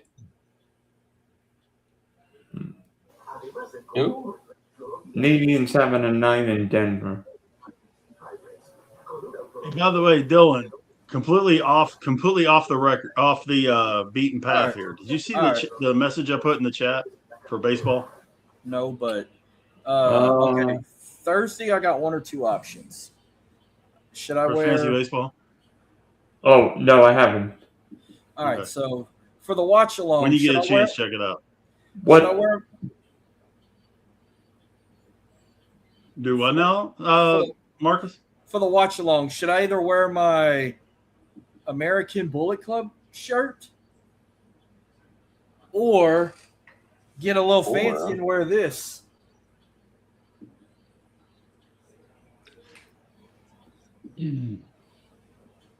I want to see a Budweiser hat made out of the cardboard box with that shirt. There's my answer. The Bullet Club, brother. Wait, I can't see where it is, Rich. Huh? This one I'm wearing for the fantasy in the fantasy baseball chat. The fantasy baseball league chat. American Bullet Club, right? I don't see what the chat is. Oh, if you go to, you got it. Oh, there it is. You got it. Yeah, hit league and then hit league chat. This is what I'm wearing for Freedom Fest a little bit this weekend when I DJ, and I'm going to wear it again for the 4th of July next weekend. Yeah, you got to scroll up a little bit. Last watch. Those of you watching, Mark is the only one here with more jobs than me. Like he's got more jobs. Yeah. Or maybe Rich is in there. Is well. No, I'm nowhere close to Marcus, man. Oh yeah, he's in Central Texas. I'm in Southwest Louisiana. Well, no number of jobs though. I mean, Marcus has got me in spades. There's no. I only have 2 jobs. I DJ and I work for a furniture company. Oh, he's the radio host. Him. Are you hosting on radio? I play music. He talks on a show. Are you hosting on radio, Rich? Nowadays? No, what? Are you hosting on radio too, Rich? Mm-hmm. I thought you were just in sales or ad. Well, sales and promotions, yes, but I also host. Oh, okay. He hosts as I play music. And we're actually, check this out, we're actually trying to figure out a way to have me do high school football play-by-play remotely. Oh, guess what I got offered to do? I got to do on an app because they didn't want to pay $4 a kid and they don't trust AI. I got on an app and announced the starting lineup with my iconic voice instead of getting AI to it. Oh, and I bought me a new iPad Pro. Very nice. And a new watch too. So my bill's about to be skyrocket with AT&T. There you go. I'm surprised you haven't seen more games not at site. By the way, I'm actually surprised that they haven't caught on to that one, that you don't have to, especially with the expense of it, that you haven't seen more of that. Honestly. By the way, well, high school, it's not quite as simple to do it that way. but because you can't have just you can't just have a fixed camera. You have to have, multiple cameras or a roving camera. Yeah, we do. By the way, I'm gonna love talking. We have an baseball with AT&T this. hotspot. Yeah, I'm gonna love doing my Astros recap with this iPad. The big issue we're running into is just being able for me to be able to see everything that's going on. It's more of a video issue than an audio issue. Me doing the games is not a problem. Me being able to see what's going on, that's where I'm gonna need a person or two in the booth or at field level to shoot the game so that I can see, make the correct calls. So yeah. But yeah, we've got the hotspot. We're good to go there. How Rich, I was gonna say, Rich, if you have good cameras. I'm sorry, go ahead. Say again, I'm sorry. Rich, if you have good cameras, you could run it off StreamYard and watch the game. You could set one up from the 40 and down, the middle one from the 40 to the other 40, and then the other camera from the 40 to the end zone. What's up, Jerem? And then that's a possibility. That's how I used to run. That's how I used to run it whenever I did football. Whenever I was doing football, I used to run 3 cameras, and I was able to put myself in the backstage and just run the 3 cameras on the screen. And it used to get really good reviews. You could log into the YouTube from your, obviously I would like it to be run on ours, but I mean, you could run it through the networks, through your radio stations. Well, and I could do both. I mean, I could run it through, obviously I would run it through the station. But then I could always run it through here too. So that way folks could come on to here and watch the video as well. And we could just link this to our station's webpage so that it would go onto our webpage as well. Like I say, the video is the sticking point. Me calling a game, that's right. I was just telling you how I did it when I ran. And that's not a bad idea. That's really not. Can we welcome Jeremy to the show real quick? Jeremy, how you doing, buddy? What's up, man? I'm doing great. I'm just fine. Just trying to kill time. My sister was at the Detroit airport this morning. My sister will be here at 1 a.m. Right after I talked to you this morning, Jeremy, I called my sister and she's like, I'm in the Detroit airport right now. That's crazy. So I was like, oh. Yeah, they were just getting back from Alaska, their Alaskan cruise. Real quick. Cool. Just because, if you guys don't mind, I would like it to be shared here for a minute. One of the mans that made me have the voice I have that belongs on radio along with my face. Someone call that up. Thank you. Rest in heaven, Rock and Raj. That's his granddaughter Fee when she graduated 2 years ago, before his health took a turn for the worse. When's all that going down, or is that now? It just happened yesterday, so they haven't even set the funeral date yet. That sucks. Sorry, buddy. Yeah, I'm sorry to hear about that too. 41 years of him being basically more than just a friend. He's basically family. That's 80% of my life. You know what, Jeremy? Thoughts and prayers are with you. Wish you all the best. And you know what? My grandpa's been dealing with. Sorry, guys. My grandpa's been dealing with health issues. So's my dad. Smoking dad. That's why he hasn't been in the chat for a month. It never gets easier, no matter how old you get. It never. You would think I've lost so many people and everything like that. It never gets easier. And I can hear you when you say that, Jeremy. Sometimes the family that you're not born with is better to you than the family that you're actually born with. You know, that's how it is. To put it bluntly, 2026 can kiss my ever loving ass. In February, I lost Uncle Dad Bob. Yesterday, I lost Rock and Raj. And probably losing his partner, my father, soon. And I'll leave it at that. It's not going live into my channel, so I'm leaving it on your guys' channel for a reason. That's fine. You bring it to your channel whenever you're ready. When my dad tells me I can, which will be when he passes because he's stubborn. It's like I told you this morning, Jeremy. This stuff is an escape. What we're doing right now is an escape. Yeah. It gives you a chance to get away from everything. But And ultimately, that's why I'm not streaming this. Is your family. That's why I'm not streaming it to my channel. Even when I jumped in late, I used to. I couldn't tonight because I wanted to be able to talk freely about it. My dad has ignored medical advice for 10 years, has not treated his emphysema and COPD, and it came back to bite him in the ass. The chickens have come home to roost, Ricky Bobby. Isn't that what they said in Talladega Nights?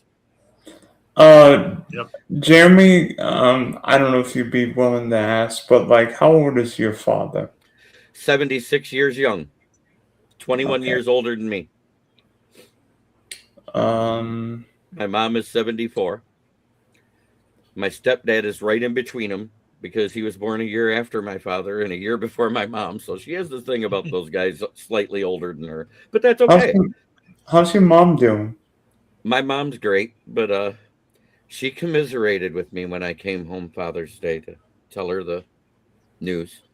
That was her first husband, her first love, the father of her first two children, myself and my sister Judy, who we're going to be leaving to pick her up shortly.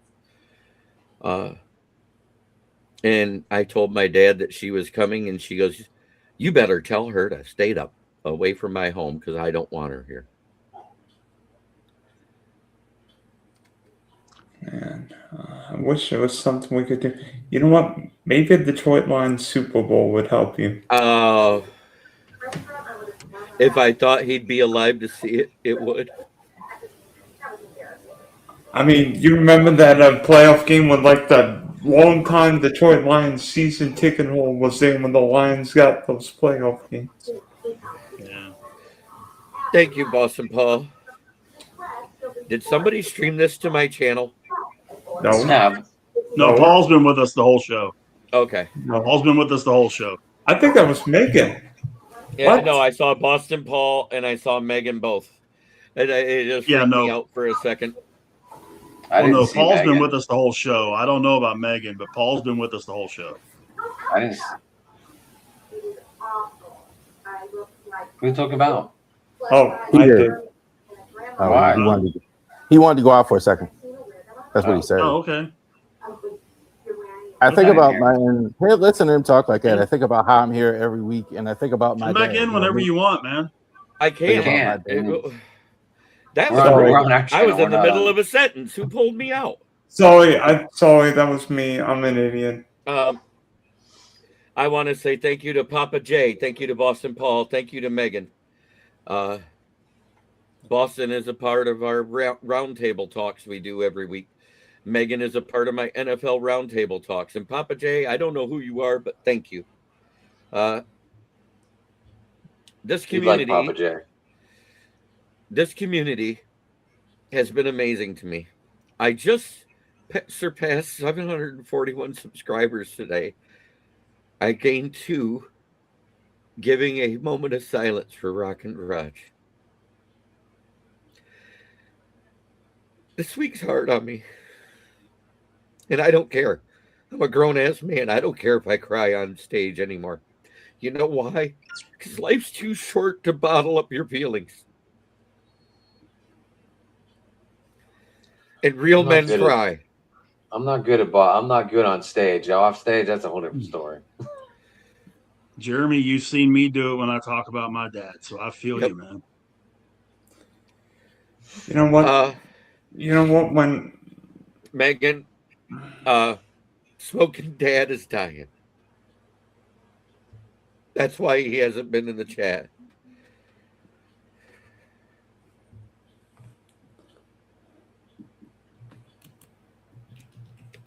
And I'm not handling it well. And I don't care. I had the girl I've been seeing off and on the last 2 years, which has been a tumultuous relationship anyways, actually tell me she didn't care why I didn't message her for 9 hours on Father's Day, that I was being a selfish prick and making it about me when I spent the day with my father and my brother who's home with from the Navy. So I lost 160 pounds of feminazi dead weight today.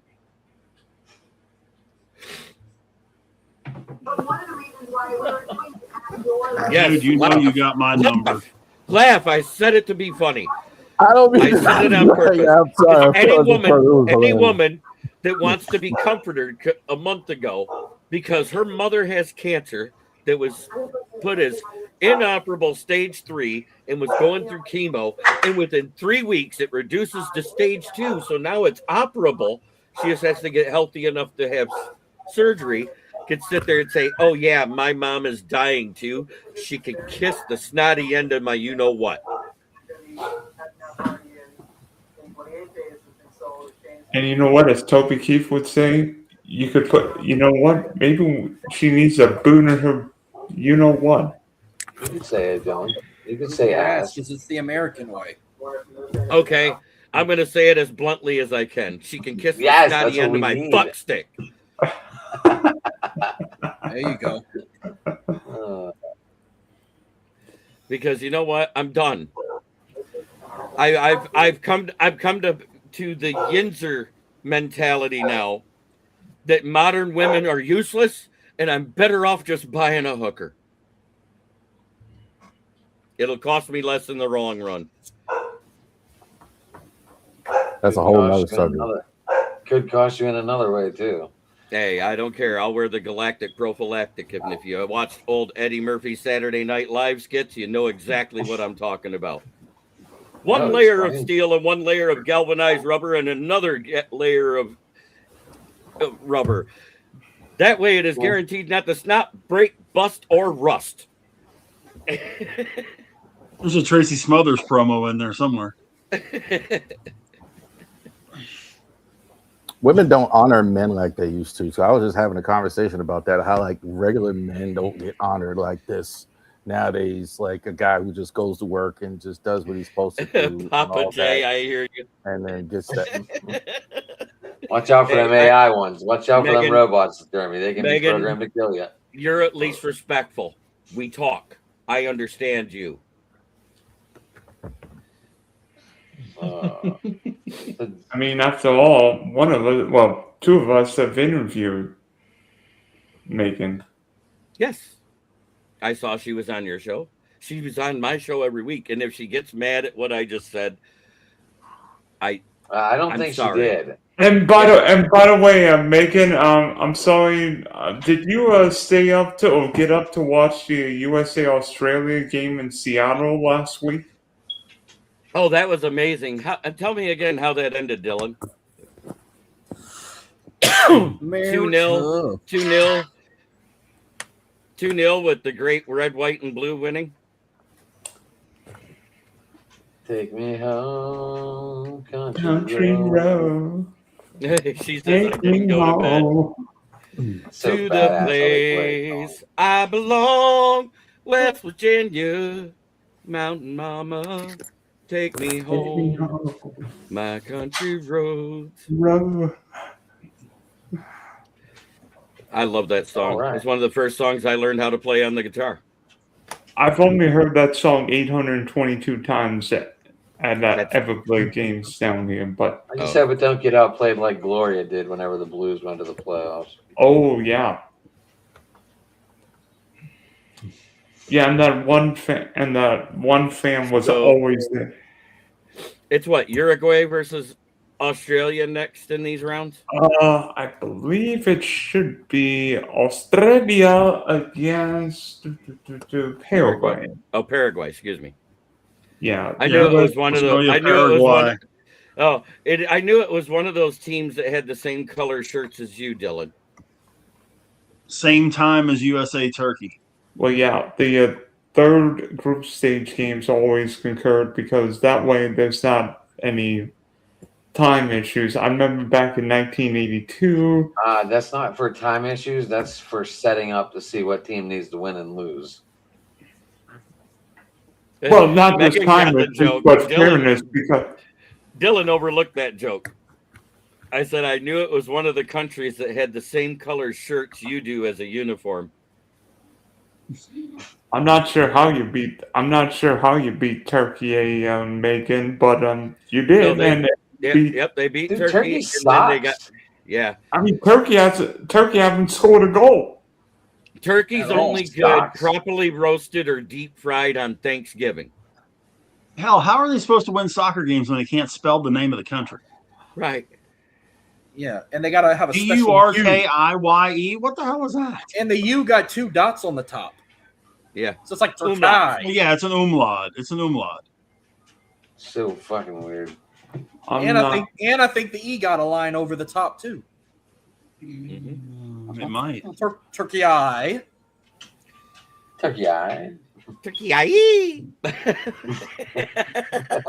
So, Jeremy, how much of the World Cup have you been watching? Very little. I just get the score updates. You know why? Because I don't even have a TV service right now, and I don't care. Okay. I've been watching it every fucking day. Like, I don't know how. Yesterday was the first time probably in 2 weeks I watched an Astros baseball game, and of course they fucking lost. Oh, they won a thriller today, though, Marcus. Yeah, because Against I didn't who? watch Your Guardians? it. No, against the Blue Jays. 9-7 and 11 innings. This is the first time in 7 years the Blue Jays hit back to back to back. And they probably It did looks it with like the we roof lost. open. It looks like we lost a 4-3 to the close one Yankees. with the Yankees. But here's one thing. Here's the only bad part about watching FIFA. If you watch it on Peacock, it's going to be in Spanish. But when there's 2 games on at once, I got it in English on the TV. And when I got this Pro, I was watching another game on Peacock on mute on this Pro. You want to talk about another wasted fucking pitching adventure? Fucking Parker Messick, 10 strikeouts today, 7 2/3 innings, and still fucking loses to the fucking White Sox. Well, Jose Ramirez is out. They have 3 other players are out. Chase is out, and fucking and Martinez. They're all out. There's 4 rookies on this fucking lineup. Sorry, Jeremy. We left Casey Mize, who returned from injury in his last start, just a little too long. Last time he was out there 4 innings and did okay. We left him coming in for the 6th inning, and he gave up the 3 runs for them to take the lead. Yeah. By the way, did you see what happened to Edward Cabrera tonight? Oh, I think that hamstring went kaput. I didn't see it. It looked like the hamstring not just popped, but completely tore. If it's tore, he's not playing anymore this season. I know that. Yeah. No question. No question there. So what team does he play for? The Cubs. Cubs. Oh. Looks like the A's just took a hit too. Zach Geloff was hit in the right hand. Sorry, stepped on, while he was sliding into second base and had to be taken out of the game. In San Francisco? Mm-hmm. The A's, the only reason they're not better, I think I've said this several times, is their crappy situation they've been put in. Like, they're in this minor league stadium. They're not even calling the name of the team of the city. All they've done in the last couple of years is draft good young players, finally get them to the majors, and you got them in this nonsense. By the way, Marcus, did you see, excuse me, not Marcus, Charles, did you see when the A's played in Vegas a couple of weeks ago? Those look like Little League home runs. I mean, I don't know why the league's even allowing this kind of crap. I really don't. They really want a team in Vegas to allow this great. fool. And I mean, they just Mize just went back on the IR tonight because the reason he was pulled is he hurt his hand. I saw what game was Well, I the know- Angels where they went in 13 innings and had a hell of a night in Vegas. If Mark Kotze isn't considered for every conceivable job after this, because if he can take this Oakland team and having them anywhere close to 500, which he has done, anywhere close to contending for a wild card spot, that man deserves a ton better job than what he's got.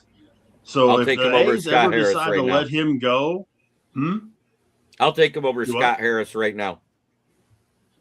there's a bunch of teams that I'm sure would take him. San Francisco would take him. I think Boston would take him in a heartbeat. here's Boston the probably quiet would. part. Here's the quiet part with that team. They have some good players. They're not They just got this some great old players. like they have some really good. So they could be And winning Rooker's on the IL. if they didn't have some old. If they didn't have this ridiculous stadium situation and all that going on. I think that's just what's killing them. Yeah, I mean, you're not. Anyway, In that's all all actuality, I think them being at that neutral stadium is helping them this year because they don't have to deal with the crap in Oakland. Because Here's nobody Look was at that. they're filling that stadium halfway in Sacramento, and they couldn't get anybody to go to Oakland last year. And I think having a crowd Jeremy, there, are both those stats wrong? Because from my understanding, they are filling that up every night. The A's are home almost, and then whenever Right. the AAA team is there, it's not being filled up. So I don't know if those I'm stats are saying mixed up. the A's are having a better draw at the Sacramento Stadium than they ever had in the Oakland Stadium. That's what I'm true. saying. Yes, it's true. It's not. They Well, only- it was true at last the year. end. No, last year from start to finish, they only sold 10% of their seats, and most of that was to away teams. This Because they year, knew they were they're moving. selling out this stadium, and that's if you talk about 10% of a 40,000 seat stadium.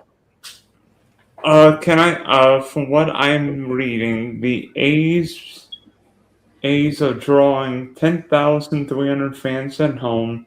Last year, that the A's won the Coliseum, they drew what 11,000 fans, 11,300 fans a game. Come on, guys. No, sir. Not a game. No. They didn't draw the last couple of years because they were leaving. Everybody knew they were leaving. Why would you go to the games and spend? It wasn't made official until last season. But everybody knew it. Okay, The but here's reason the they thing were to look leaving. at. The reason they were leaving is because Oakland refused to redo the stadium 3 years ago. Yeah. Right. Building This a year, new stadium. and this is from MLB. Okay, average attendance 2026, 10,339. For 2025, it was 9,400. 2024, it was 11,500. And 2023, it was 10,200. So it's not like they were drawing 25, 30,000 in Oakland 2 or 3 years ago. Right. They weren't drawing flies then. So even before the information came out that they were moving, they're still drawing as good or better in Sacramento right now than they have in Oakland the last 3 years. Here's my problem. Here's my problem with that. Then move to Las Vegas. What the hell are you doing in Sacramento? If you don't want to be in Stadium's Oakland, not ready yet. Because they didn't. The then what are you stadium's not doing ready, and they didn't want to play at Oakland again because it's not a draw. Even away teams fans wouldn't go there. Oakland's a bad Oakland city. is a bad city. Crime rate and everything. And taxes. That's good. That's a whole different Look, subject. That's the whole state. That's the whole state, not just one city. That stadium used to fill up all the time back in the day when it had a good team. 5, 6 years ago. when 5, they had- 6 years ago. You mean 45 years ago?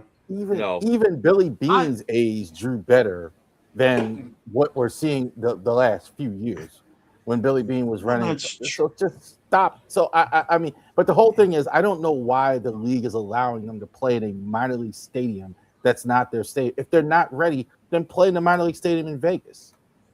What are we doing? They don't have one. How's that? Yeah, they do. They just got blown out. Yeah, they do. They got blown out Las every Vegas day in Aces. Vegas. Oh, They got Las blown Vegas out every Aces. day in the Vegas Stadium. Let me. Probably I got because Go because ahead. they wouldn't move their home games to accommodate the A's home games. Oh, that's a possibility.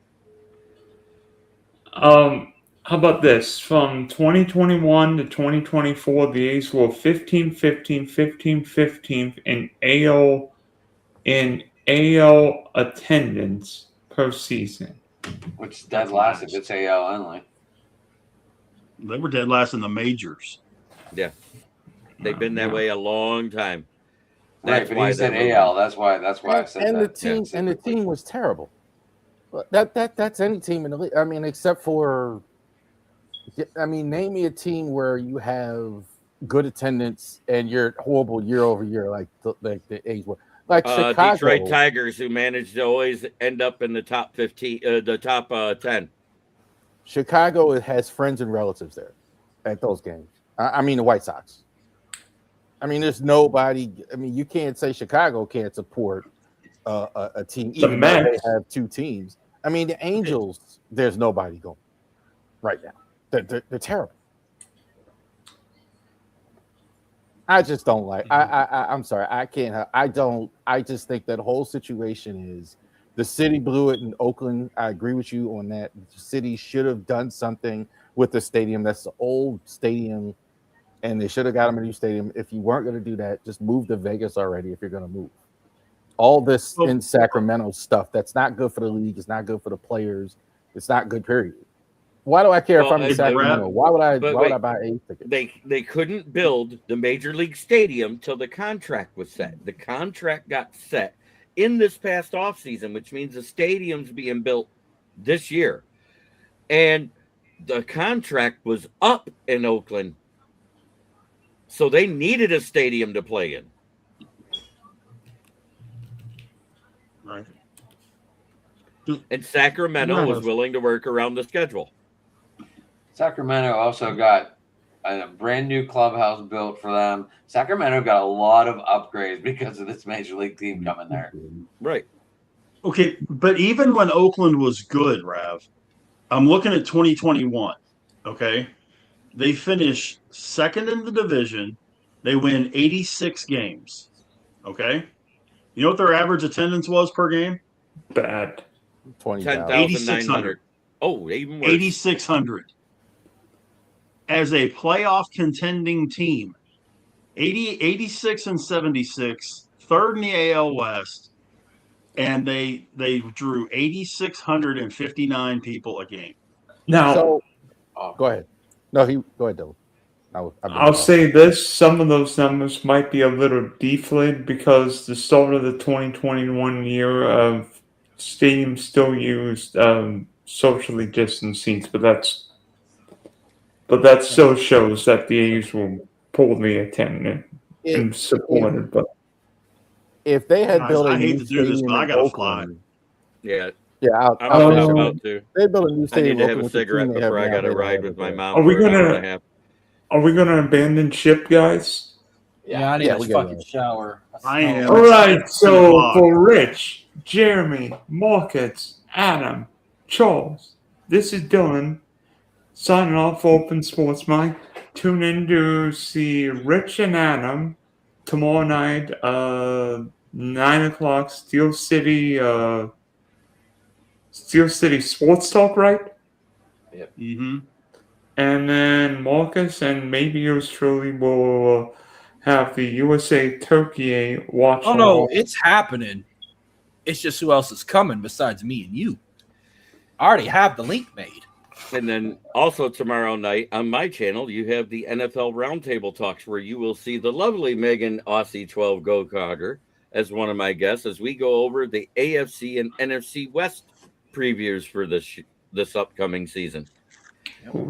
And Saturday morning, me and Rich are back to do not one, not two, not three, 4 wrestling predictions this Saturday. Night of Champions, the Great American Bash, Slammiversary, and Forbidden Door.